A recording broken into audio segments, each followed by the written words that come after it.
Hello, writers, and welcome to Writing for Screens. Today's live stream is about writing my novel, A Progress Report. Today's title, Just Open the Damn Document. My name is Glenn Gers, and I am the Chief Operating Everything at Writing for Screens, a channel in which I have tried to take the skills and tools and insights that I gained in a 25-year career writing for TV and movies, trying to pass on some of that stuff on my way out of the business. In order to do that, I have put together, here's a little screen grab of the channel main page. If you look down, you'll see that there's a bunch of playlists at the bottom.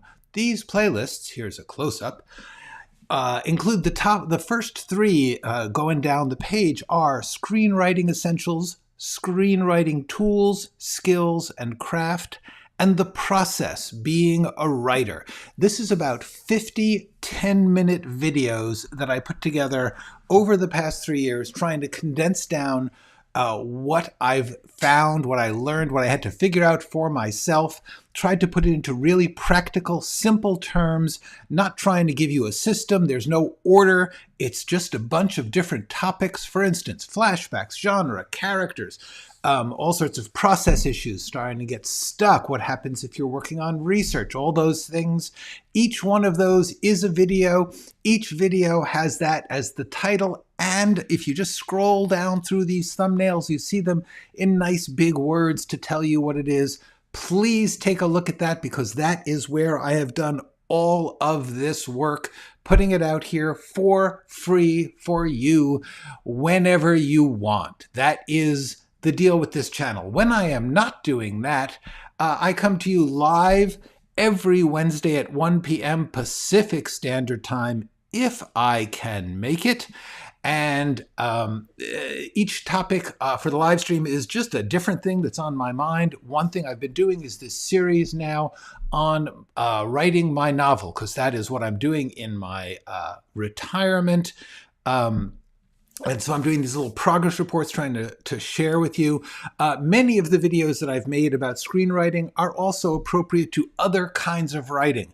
There is no right or wrong way to do any of this. There is no system. There is no universal truth. Every writer has to figure it out for themselves.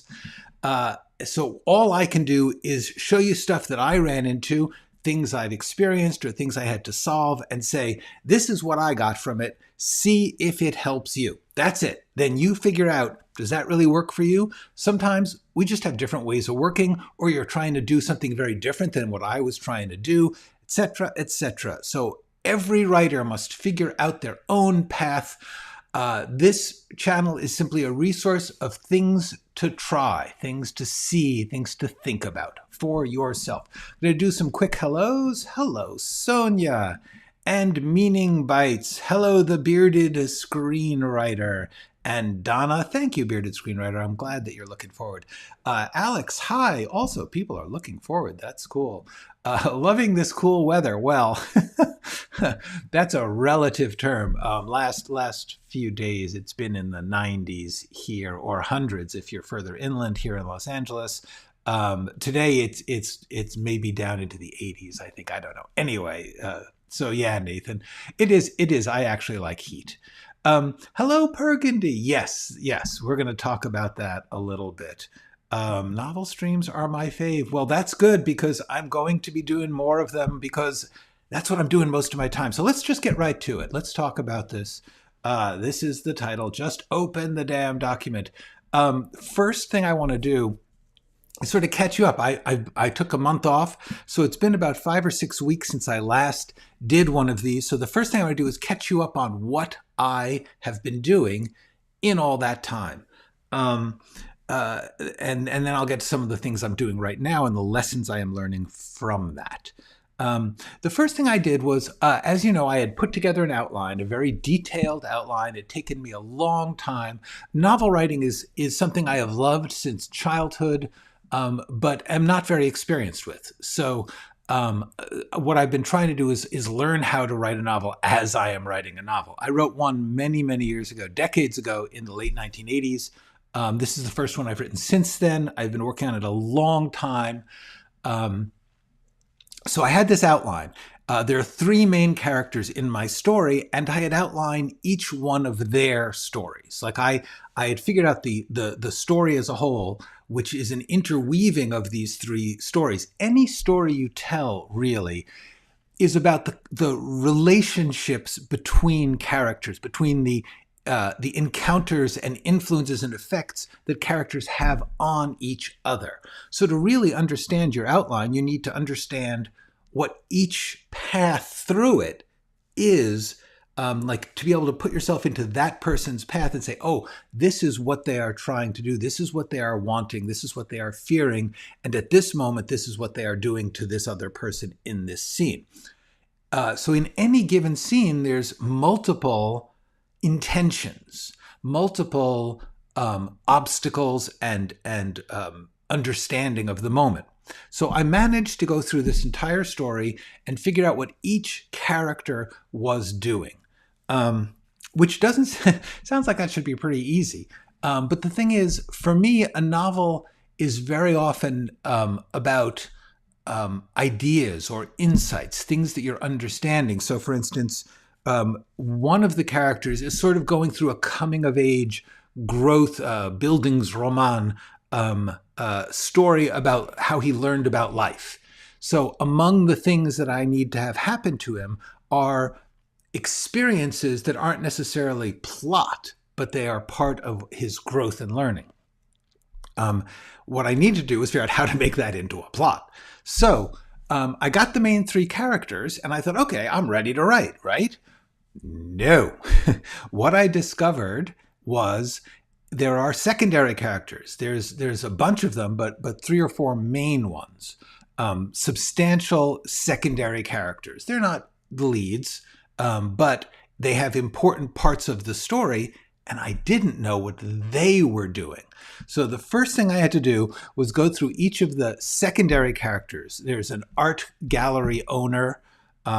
There's a painter who's extremely aggressive and hostile and manipulative, who's interfering in the love story of these main characters. There is a character who is a friend of one of the main characters, who is also becomes entwined in the story a little bit. So I had these characters, and it's like, what am I gonna? What when I got to a scene with them, I didn't know what the scene was about because I hadn't thought about them. For instance, there's a character named Ruben who is a semi-closeted gay character. This takes place in the mid-1930s, but it is taking place among artists. So there is a certain amount of acceptance for him within this community, but in the wider world, not so much. He has a couple of minor bits, and then a major incident involves him. Now, the thing about him is that, first of all, so all I knew about him essentially was that he was gay, and that he was, and I thought, well, he is eventually going to get into a physical fight with this aggressive homophobic painter, which changes the entire course of the story because this fight, it becomes very violent. And my thought was, I don't know who Ruben is. I know he's gay, but that's not a character. I need to figure out exactly who is he, what is he trying to do, what does he want. Not just my symbolic use of him or my including him in order to show different elements of society at the time. He has to be a person, and a person in a story is someone who is doing things. So I had to think, well, first I had to go through the story and say, when do we actually see Ruben? There's about 6 scenes. So what do we see of him in those 6 scenes? What is the use of him? Because the truth is, he only really has one action, one big action, when he decides rather drunkenly and spontaneously to pick a fight with this other guy. So I had to go through and I had to think, well, who is Ruben? And the thing is, for me, I'm working at, this is a historical novel. So there's a lot of sort of elements that I'm trying to collect to form a picture of the time. And it's also a novel about art, about painters, about artists. And so I'm dealing with a lot of art history and art theory that I'm trying to find a place to put it in. So, so what I realized about Rubin here is that my first thought was that he was fairly shy, but out. And I later realized that I think I wanted him to be that it would make more sense in the story if he was not so out. And I don't remember exactly what it was, but I suddenly recognized that the image I had of him, which was rather, like I said, he was shy, he was a little overweight and understyled, and I realized that it served the purpose, the story better, if he was actually a successful illustrator, the commercial artist. Because one of the things that I think gives a character depth is if they are more than one thing. And among the topics that I'm trying to weave into this story is the idea of the lives of artists, the lives of painters. And especially during the Depression, there was no art market. People were not selling paintings. So the question, and so what I wanted to do was show that many of these artists had commercial art jobs, and then they had their own personal artwork.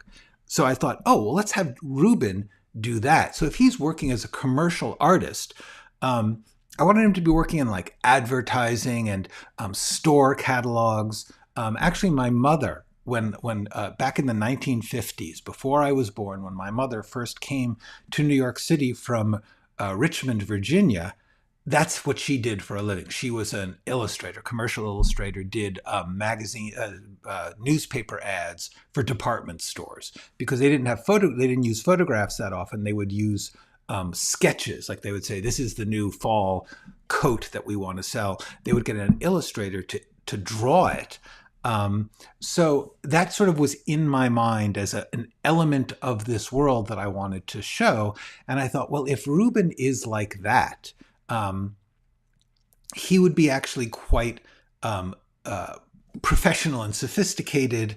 And the reason that this is important is because he's living in a tenement house with a bunch of communists, some of whom are artists, most of them are just activists. And it's sort of become a communal building. And that's very important because the main character, Tom, moves into that building for a while. So I wanted Rubin to be in this building, not because he's a communist, but because as an outsider, as a person who doesn't feel entirely comfortable in the world at large, he's found acceptance there amongst a couple of the people who are in the story. Anyway, the point is I had to go through Rubin's 6 scenes and think, how am I going to know him, believe him? There is no logical reason that he should be an illustrator or not an illustrator, or that he should work in one particular style or not. There's no story reason.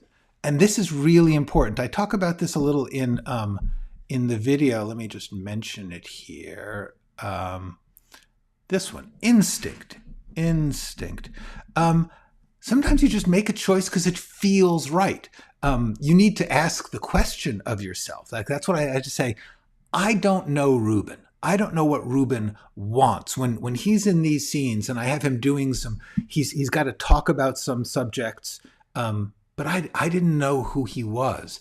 And you need to believe the person that you are describing. You need to say, oh, I know that person. That person is superficial and insecure, and so therefore he's critical of other people. Or that person is trying to, build a business, so he's actually constantly trying to get money from people. Whatever it is, you need to know that person in order to give them a line at all. At least I do. I don't know what somebody would say unless it's going to be very generic, which is bad, until I know who they are. And by beginning to understand that Reuben was this fairly sophisticated, closeted at work, out at home guy who is deeply upset by this homophobic, aggressive guy who comes into the story often and threatens the main character. So I had to figure that out. That took about 3 or 4 days of asking questions, of saying what is needed in the story, and then what of this world, or of the world of our heads, do we want to attach to this character, or to this scene or this theme? That it's the same kind of work I'm always describing. You have to ask questions about the specifics of the story. So I went through and I had to figure out, for this character Reuben, this character Felix, who's an art gallery owner who becomes involved in the story, and Norman, the homophobic guy. I needed to know, in their few scenes, I needed to build their characters. That took a couple of weeks. Well, let me just quickly do a couple of hellos, because we're catching up on some hellos. Hello, Doreen. Nice to see you. Hello, Mark. Cracking time. Yes, I'm talking about my cracking time. Yes. Oh, good. I'm so glad. Hello, Ricky. Ricky and Michael and B. Junior. Hello. Lucy. Lucy, good to see you, and Matthew. All right. Let me quickly check with, am I familiar with the artist Van Meegeren, who sold a lot of art to the Nazis? He didn't like them when he made it. No, I do not know. There are many stories in the world, in the art world, that I do not know. Okay. Roberta is asking, do you make a prompt list of questions to ask before writing anything? No, I don't. I'm my whole process is asking questions. Here, there's actually a whole video about that. Basically, the only way I know how to write is to ask questions. So, but like, for instance, right now, I was going through the story. I finally felt like I had the 3 main characters, and then I ran into scenes where I didn't, and I had to ask, who is Reuben? What does Reuben want? Well, what I know Reuben is going. The one thing I knew about Reuben is that he's gay, and that he's going to, at a certain point, pick a physical fight with this aggressive homophobic guy, and that is going to actually turn out. What's going to happen? Spoilers. Is Reuben is going to get very, very badly hurt in the fight, which is actually, in a way, more successful in defeating the homophobic guy, because he becomes an outcast. He's a pariah. He gets arrested for what he did. But it certainly wasn't intended. But that also, it's a sort of culmination, a climax of a bunch of story elements that mean that Tom, the main character, has to move out of this communal tenement that he's been living in. So I knew that Reuben had to have this fight. I knew that one of the reasons he had this fight was because he was so offended by this aggressive homophobic guy. And basically it's a case of Reuben having been sort of holding his feelings down until one night they just burst out, and he ends up making a very bad mistake, but a very noble one. Anyway, the point is, what I had to think is, well, what do I now know about Reuben? So I know that he's an artist who lives in this tenement, and what I had to then think of is, well, what are the things I don't know? What kind of art does he do? How does he make his living? How does he feel about these communists that he's living with?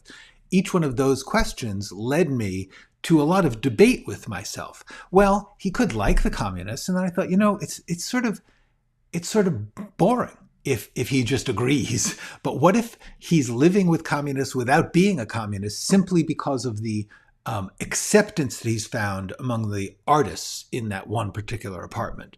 So the answer is I don't have a prompt list of questions. I have it's the same questions I always ask. Who is, it's really these 6 questions. They do tend to come up, the 6 essential questions. I'll just ask them over and over, but maybe about a minor character or maybe about a certain scene. I'll say, in this scene, I know that, there has to be this fight. Well, who's the main characters? Who's doing the fight? Why are they doing it? And that tends to ripple out. So that's how questions occur to me. And then the question will be like, okay, what kind of artist is Rubin? Well, I have a list of types of art that I've been researching that I want to include in the story. Now, in order to include them, somebody has to be doing them. And that's really the question, is who's doing it? That's the question that always comes up. So I thought, well, I have to sort of sort out my art styles among my characters. And at first I thought, well, what if Rubin is what's called a neoplasticist? It's a very small art movement. It only lasted like 3 years, but Mondrian it was the one who invented this word of neoplasticism.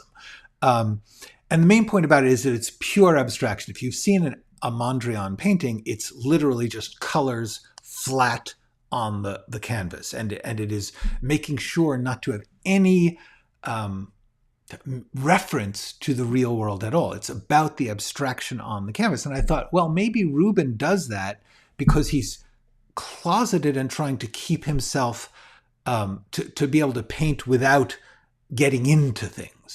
So for a while, I had Rubin being a neoplasticist. And then I thought, you know what?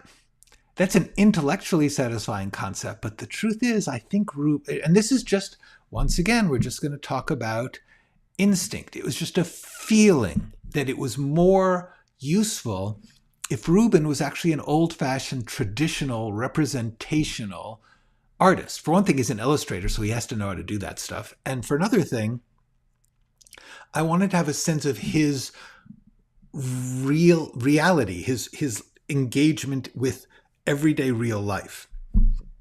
Anyway, so that's the kind of thing I had to do for each character all the way through the story. That took a couple of weeks. Now, one of the things you'll ask is, why don't I just figure it out as I'm writing? Like start on page 1 and as I go along, figure it out. Like I hit a scene with Rubin, then ask that question. Why am I stopping and going through it, like taking all this time? For me, if I were to just start at the beginning and go through scene by scene and ask these questions as I got to them, like if I got to Rubin in the first scene, first of all, I may not even know what he's going to do at the end, but even if I do know his purpose, if I'm just working in the moment, I'm going to come up with stuff that is pleasing in the moment, but may take me in a direction that I don't want to go or that I will regret going in. So in order for me to be confident that because the worst feeling for me is to write something that I like and then have it not fit with the rest of the story because I was just in the moment, and you get inspired, you things come to you from nowhere. And I've had the experience often, if I don't plan enough, of writing something that's terrific that I have to throw away.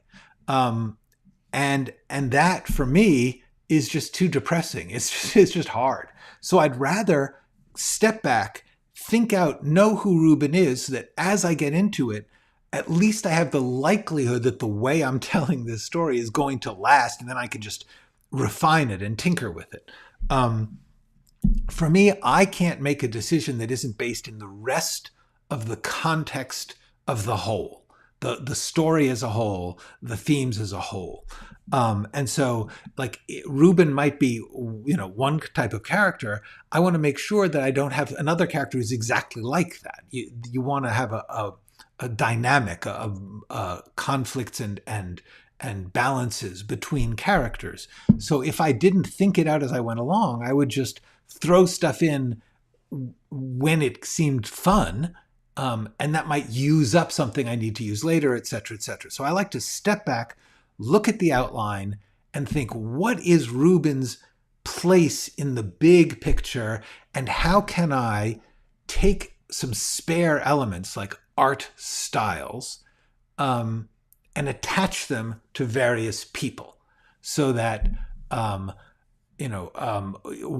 character may be an impressionist or maybe an abstract artist, and that allows me to explore that type of art through a character. Okay, so that's what I was doing with that. I see your questions. Give me a second because I still want to run through some of these things. So what happened was I spent a couple of weeks just figuring out the secondary characters. And honestly, it took me like 4 or 5 days just to start coming up with names. Names can really take up a lot of time, especially, and this is, oh, poor me. When you're old and you've been writing for 40, 50 years, you've used up a lot of names. You don't want to use the same name. Like if you have like 3 projects where the character's name is Mike, for me, it gets hard because it's like, which Mike? It's like the name is used. It's been identified with a certain character. It's off the list. So I'm beginning to run into the point that I've just used up a lot of good names. Anyway, one of the things I had to do was just start coming up with names, especially for minor characters. I got my major characters' names and I tinkered with some of them. But I spent maybe 4 or 5 days just working on names, just going through unnamed characters and then going through lists of possible names and trying to assemble names. When I had done all that, I began to feel like, I'm beginning to feel like I've got a sense of this. I should get into it. And when I started to think about how to do that, I realized I need to put everything in one place. Here, let me do a quick show you. This is my folder that I created with all the documents for this project. As you can see, the one is the text. I also have one that's just research because I have hundreds of pages of research that I've done over the years. And then I had one that's just chronology, just trying to show the different all the events in the story based on when they are, and then trying to figure out where in art, like what was happening in New York City in the art world at the time. What shows could they have gone to? Now, let's be honest. No one would care if I said that there was a show of abstract art in 1936 that actually happened in 1938. Honestly, like almost everyone who was around then is 90. No one would care. But for some reason, for me, I've been hung up on trying to at least be accurate, like to say, oh, if they go to a Picasso show at the Museum of Modern Art, that was in 1939. So, that's just one of those things I've been spending a lot of time doing. And then all my notes, these notes here, the notes is a full outline, all my character notes, all my theme notes. So I have all these, like my outline was full of notes on what was going to happen in each scene. And then I had a separate document, which was the text of those scenes. All right. I don't like to confess this, but I realized that I wanted to put the outline notes into the text document. Here, let me show you. So this panel over on the side that you can see, it says notes. I'm sorry, my head is in the way, but you can still get the idea. You see this. There we go. Okay, so what I've never used this before. In Scrivener, they have this thing where this document, where this text is, has the ability to have this notes panel. And I thought, you know what? I want to be able to look at my notes while I'm in the document, even though I had spent all that time doing this, separated. So did I spend weeks just going through the outline, cutting the notes out of the outline and putting them into the text notes panel? Yes, I did. Is that a waste of time? Maybe. I don't think so. I think for some reason, when I was working, because this is such a big, unwieldy thing, the text and the outline was just too big for me to wrangle with. So while I was working on the outline, I just made it its own document. But now I'm getting to the point where nothing matters but the text. It doesn't matter how much great research I've done and how many brilliant notes I've made. If I do not get it into the chapters, into the text itself, it doesn't exist. It doesn't matter. So my big mission for the rest of that month was putting everything into the text that I could, which I've done now. Every single scene has these little notes. Ideally, as I go through, some of these notes should, this is like just telling me what should happen in the scene. When I've got it in the scene, I will delete most of it out of the notes and only leave the things like here. This is just the stuff, this is just a very brief description of what's going to happen. This one, I have things I haven't done yet. This is a note. Oh, you can't really see it. Here, let me see if I can. Yeah. So it's like we're talking about the life of this artist, painter, Charlie, when he's with his rich girlfriend, because he doesn't want to do things that she can pay for. So they're only doing things that they're broke. So that what things could, what do they do together? You know? So anyway, the point is that's the sort of thing I was working on, is just getting it all into the text document so I could open it every day and say, just open the document and make this scene better. Make sure that everything that's in those notes gets into the words, gets into the text, is spoken by the narrator. So that is what I've been doing. And the other thing is, I started to look through all the research, which, like I said, hundreds and hundreds. Whenever I had anything, I just typed it into this research document. And what I've realized now is I need to, first of all, a lot of it is just a waste of time. A lot of my research is sort of getting things into my head. But the truth is, like I needed to understand surrealism, because surrealism was a very hot trend in painting in the 1930s among advanced artists, abstract artists. I did a lot of research on surrealism. When it comes down to it, I'm going to have to describe it in less than a page. So I started to look through my research and simply try and boil it down just to the fragments, the ideas, like that it's very Freudian and very dream based, and try and boil it down. And what I needed to do that was delete stuff. I had to go through my hundreds of pages of hard fought research and delete the stuff that wasn't important so that I could look at it and begin to think about where in the text would it be spoken. And if it's not going to be spoken in the text, get rid of it. This was hard, and I'm still only part of the way through.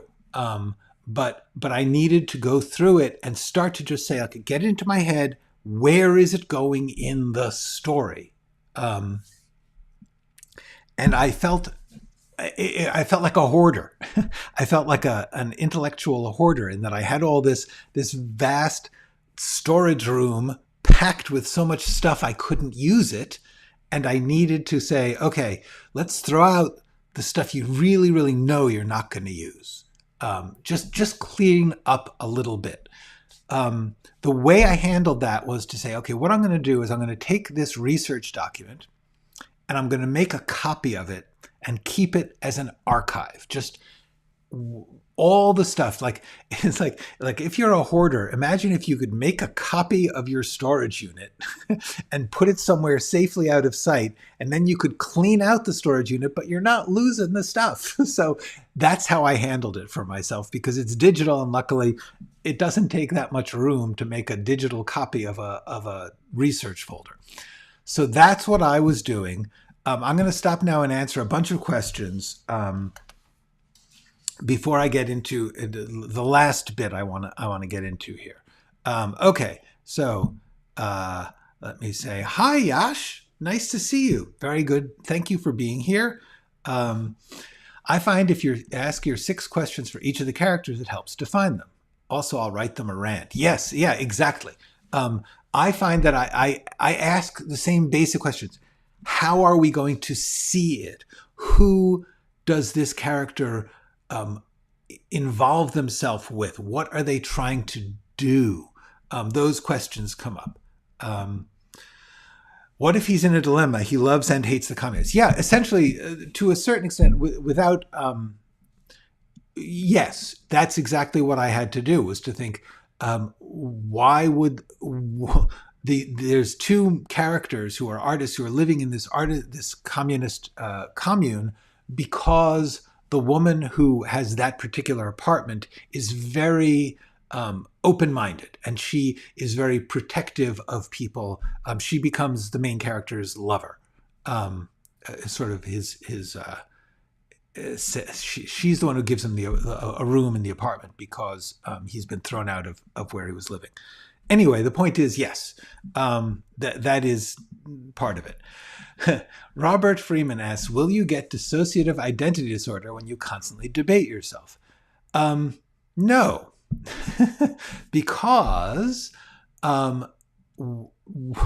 there is a certain amount of that in writing. Like when you write fiction, to a certain extent, you are imagining yourself another person, and you are having dissociative identity disorder. You're having an optional creative version of it, which is also what called imagination or empathy. In other words, I will debate with myself, but I also will simply say, okay, I am Ruben right now. What's it like to be in this party? What's it like to go to work? What's it, et cetera, et cetera. So it is a form of optional, non-traumatized, creative dissociation, which if you can get into, and if you happen to have the gift for it, is fun. The actual debating myself honestly comes down to becoming comfortable with raising possibilities. And then what you're debating is the relative worth of choices. That's what the debate is. The debate, I know what I want to do. The debate is about how to do it in certain steps. So it's pleasant enough. Anyway, should a narrator be speaking past tense be in every scene? No, not in my case. Well, I don't, this should, what, I don't know what should according to who. There is no should in writing. In my particular case, what I've realized is, because this narrator is telling us a story of people he knew, one of the things I can do is have him say, this is what I know Billy was doing when she went to Europe. Now, my main character didn't go to Europe with her, but when she got back from Europe, she told him what she did. So he is going to summarize that. Instead of saying, Billy told me she went to London, I can just say she went to London, because he knows that. Do you see what I'm saying? So that section is simply our narrator describing, because he is a narrator, and what he knows of this story, including what he imagines. So he's not in those scenes, but he's narrating.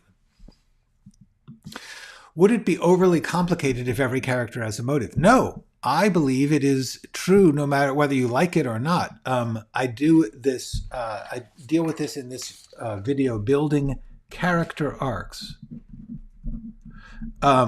Every character does have a motive. You may not like it, but the truth is, if you've got a character in a scene, they have a motive. They have something they're trying to do. They have something that they want. And the answer then is, yeah, every character has a motive. Some people don't worry about it. They simply stereotype smaller characters, or sometimes larger characters. They simply say, the motive is, I want them to be a bully. So they are a bully. They don't think about, why are they a bully? What are they trying to, what feeling is pushing them? What feeling are they trying to achieve? What is their specific relationship with various people? They just say, he's a bully, he goes blah, blah, blah.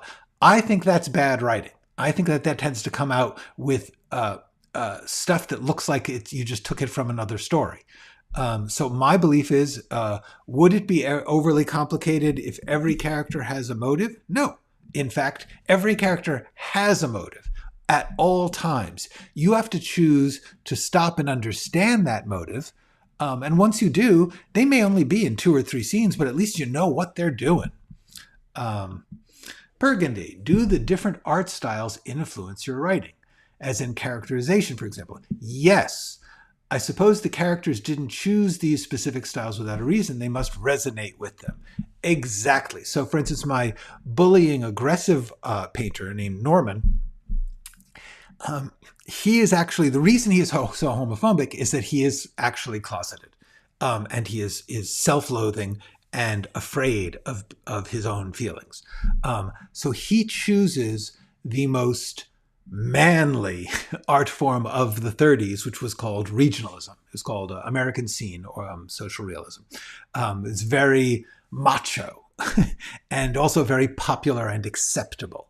So in that case, I gave Norman that art style because of his characters. Likewise, I'm going to give Rubin a classical, humanist, to a certain extent, sensual art form, because I believe that, in fact, it's his way of dealing with his feelings, which are, it's a way of accepting himself, even though the world might not fully accept him. So that he wants to do figurative work because he likes bodies. He likes how he feels about bodies. He likes, it works for him. So the answer is yes. Every single character's art style does in some way, and there's only a handful. I mentioned some styles to talk about the arguments that were going on about abstract art, because one of my characters, Charlie, the main painter, is going to transcend the current argument. So I want to show what the current arguments are so I can show him then going past them to the newer art.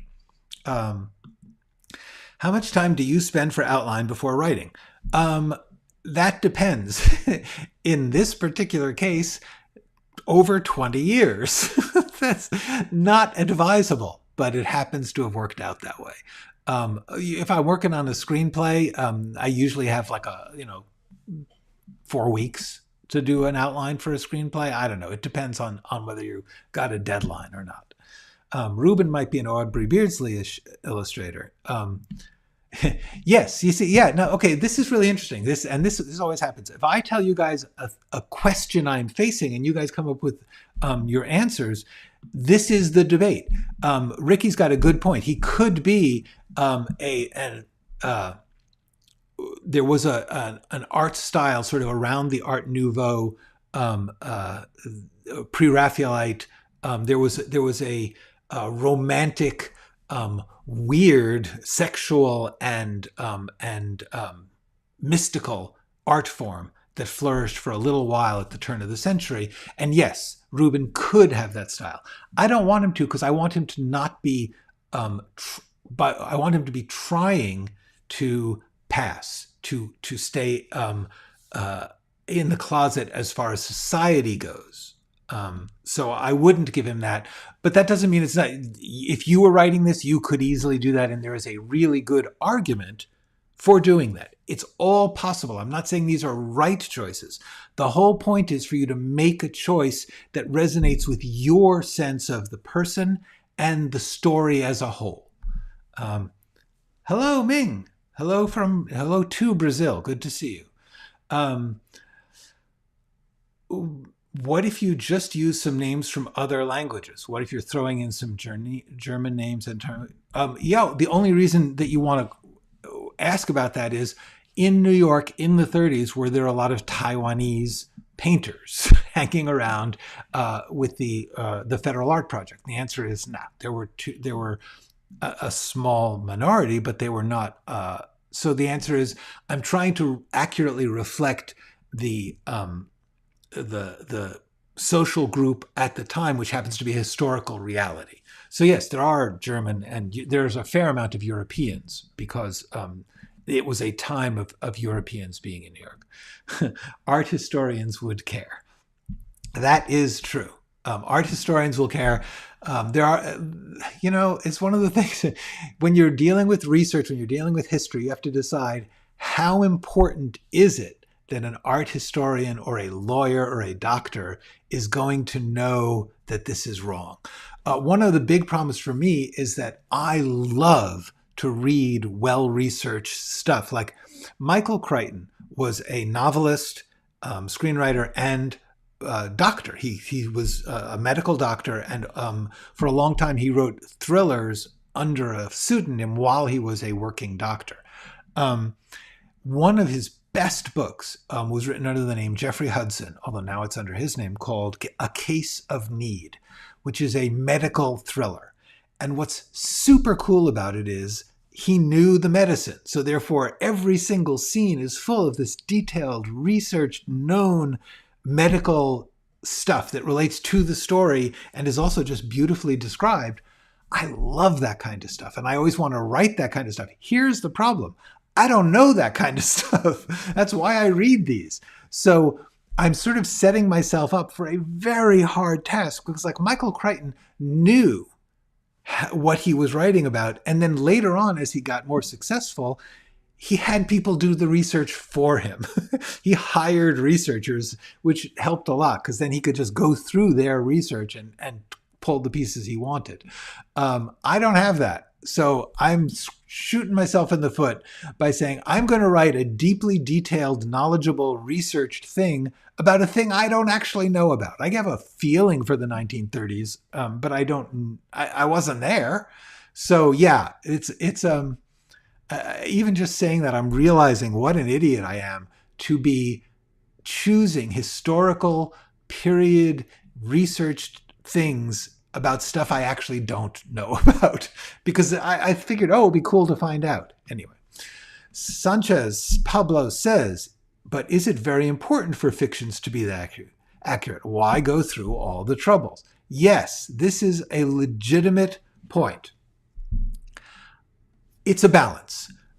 Many people read like I do. I often read for the things I'm going to learn as well as, like, if I knew that I was reading a story that was bullshit, sorry for the language, if I know that I'm reading a story that's inaccurate, kind of makes it less fun for me. So, on the other hand,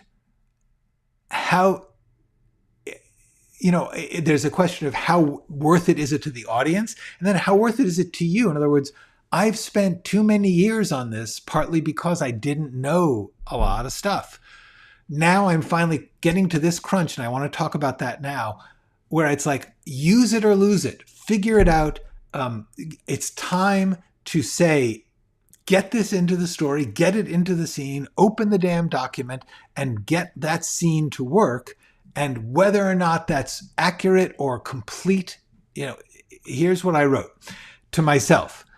At a certain point, reasons don't matter. When you're outlining and researching and all this stuff, you're just trying to solve a problem or provoke a feeling or make a scene work. So work with what it is and find the words that work. This is something I wrote to myself. This is like a note. It's like, Glenn, cut it out. Stop worrying so much about whether or not you've outlined everything perfectly. That's where I am now, is that I've got the story, but scene by scene, I have to imagine it. I have to put myself into each of these characters' things and figure out how my character is going to tell us this story. And the thing I have realized, and this is why I called it this, the most important thing that I can pass on to you here is, if I just open the damn document, if I just go to this here, in this section, like, all I'm trying to do is explain that he's trying to, there's a certain scam here. Let me talk this scene. Okay. In this sequence, Tom is simply talking about he's been a drifter and a criminal all his life. And for the first time, he actually has an apartment. And so I just tried to describe what's it like for a guy who's been an orphan, lived in an orphanage, then he's been on the road for 5 years, his entire teenage life. He was out wandering and drifting. And now he's got, for various reasons, an apartment in New York City.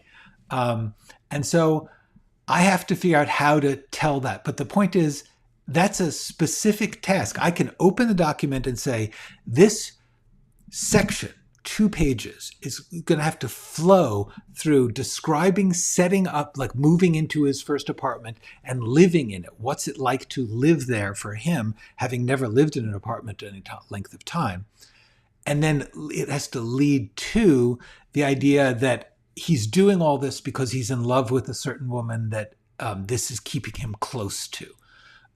So that's a task. Make this scene flow from describing the apartment to describing the novelty of being a person who has a place in society, to it's all about getting this person, this love. That's the pages. Now I can do that. I can start to say, well, okay, I have to start with the apartment and I have to end with the, just I can start to weave my way through sentences. How much detail do I put in?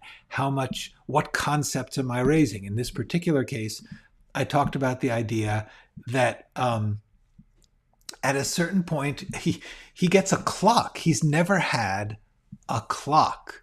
As he says, like, time never made a difference. He was a drifter. So he bought a clock and a wristwatch. So that's the kind of thing that's like, okay, how do I describe what it's like to not drift, to not be a drifter?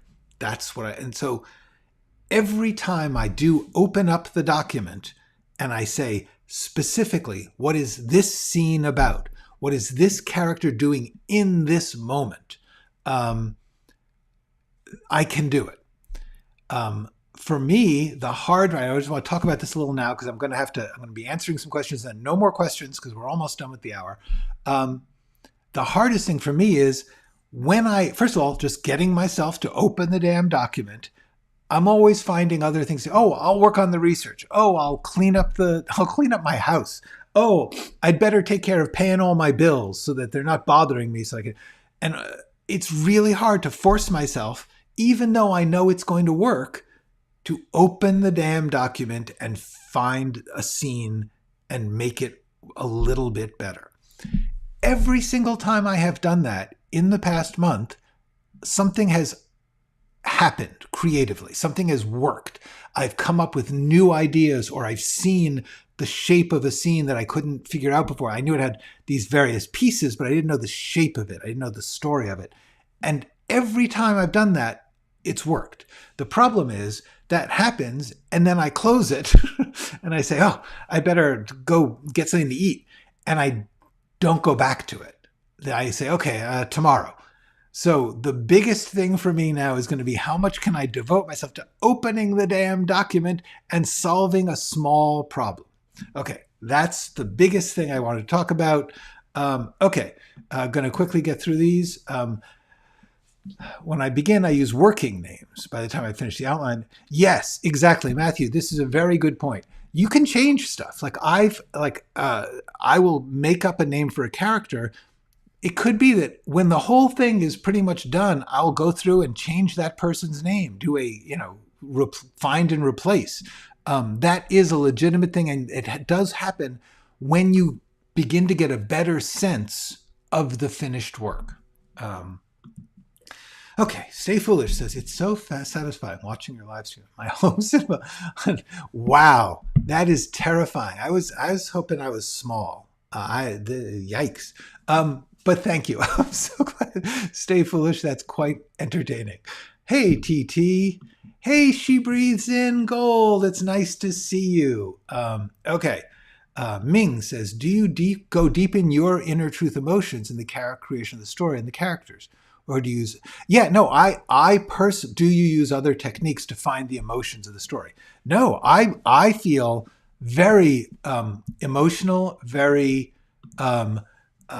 what's the word? I have to, like I talked about before, I have to actually think, what is it like? Like, what if I was this person or this person or this person? And I have to feel, what would I feel? And then grab that feeling. These are things that you have to learn to not be self-conscious about. You have to learn to just say, I'm going to imagine and I'm going to grab whatever comes out of the imagination, and I can work with it later. But right now, you don't judge it. You don't, say that's good or bad, or, oh, I shouldn't say that. You just say, what does it feel like? So yes, very, very much. Dali painting the fourth dimension with Christ on the cross was also, yes, Dali is, I will be mentioning Dali. She breathes in. I'm experiencing something similar with my multi-book season series. Post first draft, I realized I hadn't actually structured proper character arcs across the season, and doing that now. Yeah, hold on, let's get more. It's quite an undertaking, given the character arcs don't just need to work in isolation, but also in conjunction with the external plot and the other story elements. Yes, what She Breathes In is talking about is exactly what I've said, is that it might take a week to figure out 4 scenes for a minor character. You have to look at it from a lot of different angles and figure out what occurs to you, what's cool, what's fun, what feels right. And then you have to say, well, but is that repetitive? Is that helping the main story? Is it giving the texture that I need? There's a lot to do for every single character. Okay. In screenwriting, we need to think in scenes. In prose, how do you think to do the writing? Okay, that's a great question. The answer is here. I will show you. In my document, I have scenes. I think in scenes. Each scene is, a page or two sometimes. In this case, this one's like 5 or 6 pages. So I have a lot of scenes. And the answer is, I think in scenes. I think in scenes no matter what I'm doing, because even if the scene is, like in this case, sometimes summarizing getting a new apartment. So it's not a scene like you wouldn't make it a movie scene, might, but I can just have this scene of, like, he's going to describe furnishing an apartment, becoming aware of time, spending his time and having this apartment in order to get access to this woman that he is trying to seduce. So the answer is yes. To me, there's always scenes. Alec Haas, I'm stuck outlining the middle of my story. Do you have any advice for generating second act scene ideas? I think I've answered this question before. I'm trying to think. I don't know if you've looked at this this video, the 6 questions, but I actually sort of get into that. The main idea is that in the middle, there's a process happening. In other words, the person the story starts with a situation, and there's a goal. And for me, the way I get through the middle is to think about what is required or what is difficult to get to the end. And so you sort of work like, oh, if I can't have them, like the end is that they finally, I don't know, whatever the end of your story is, there's got to be something that's making that difficult. So you sort of back track and say, how can I show that that's difficult? And what do they have to do to overcome those difficulties to get to the end? That's your middle. That's your whole story. So for me, the way I find the middle is to understand the beginning and the end and say something that they want at the beginning is difficult for them to get by the end. What are the difficulties? What are the things they need to learn or change or try and fail in order to get to the end? That tends to fill up my middle. Okay. Is the process of building character arc the same in novels and screenplays? I feel it is. For me, yes. The only difference is the shape is wider. You can, in a novel, you could have a much longer or more varied development of characters than you can in most scripts. Rubin is kind of Rubenesque, yes. he is influenced actually by Rubens, the painter. What if I make you up some names? I don't think Skywalker exists. Make up some names. I thought you were making up mine. Yeah. No, you can make up names, but why bother? There are so many billions of names. Just go, one of the ways I get names, I go to the end credits of massive movies, like a Marvel movie. They have the end credits. The title, the end credits sometimes have 1,000 names. The only thing you can't do is pick a person's first and last name together. But you can pick a last name or you can pick a first name. Anyway, the answer is yes, you can make up the name. The problem is made up names tend to sound made up.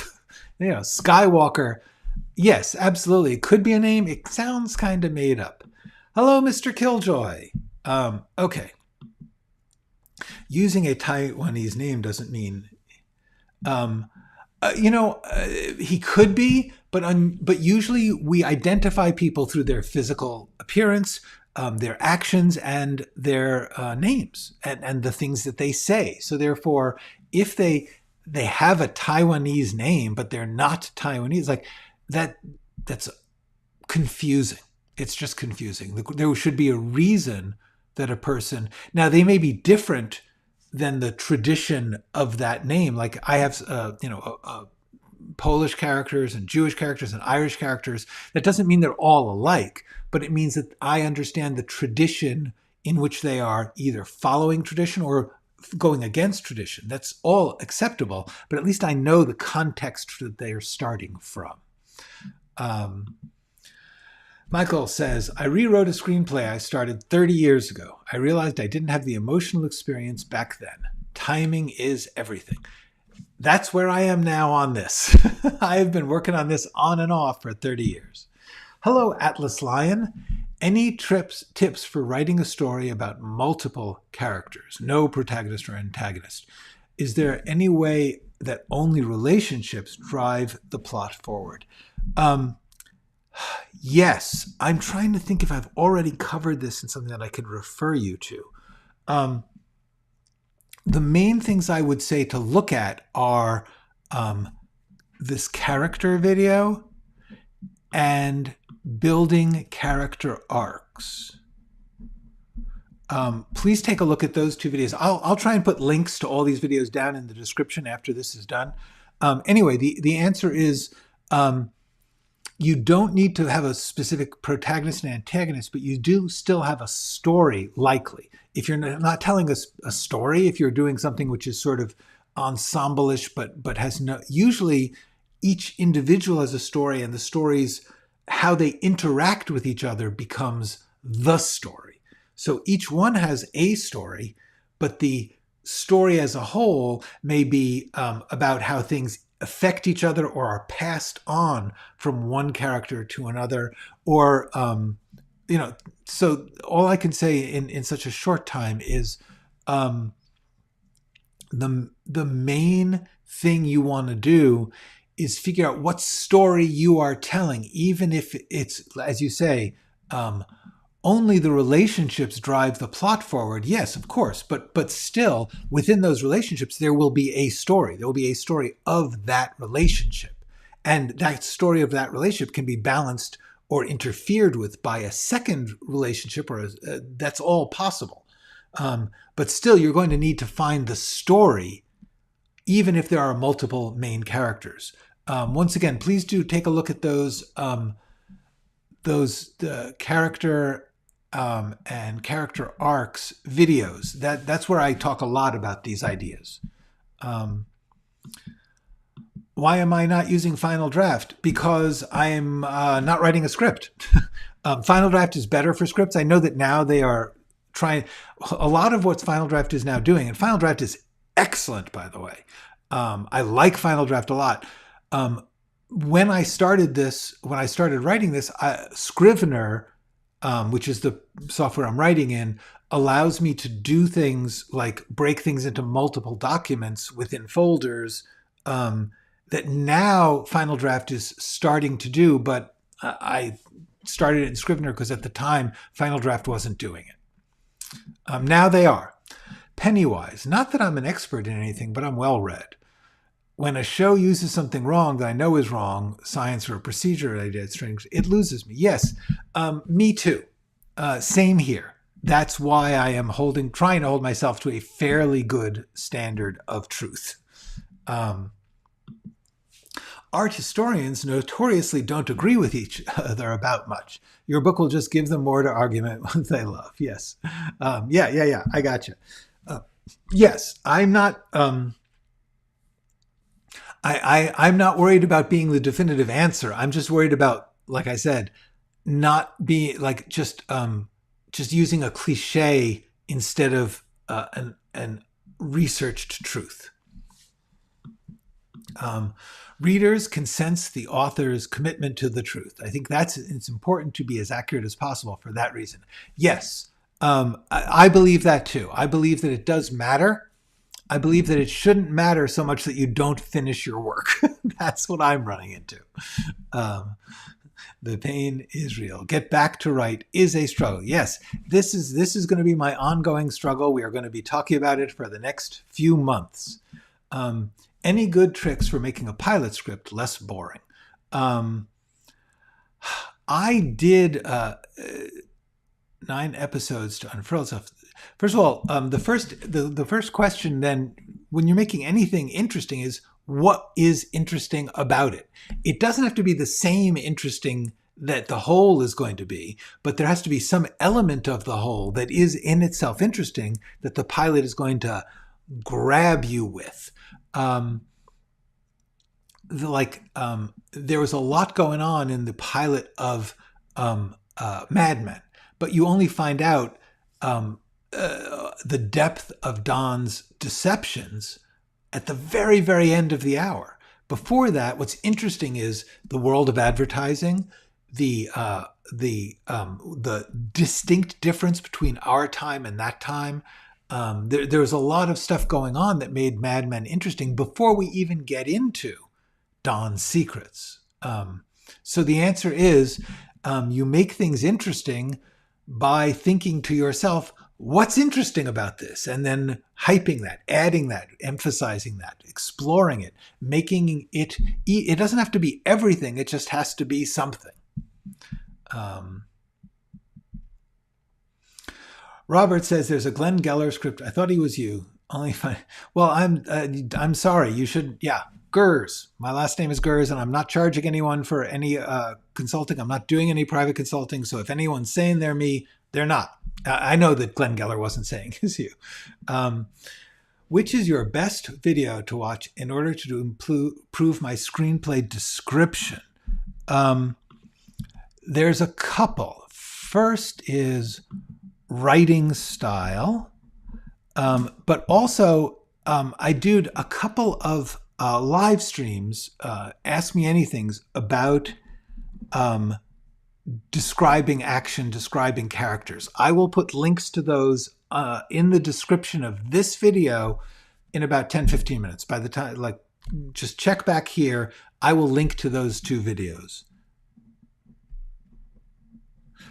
So that's what I would suggest. I'm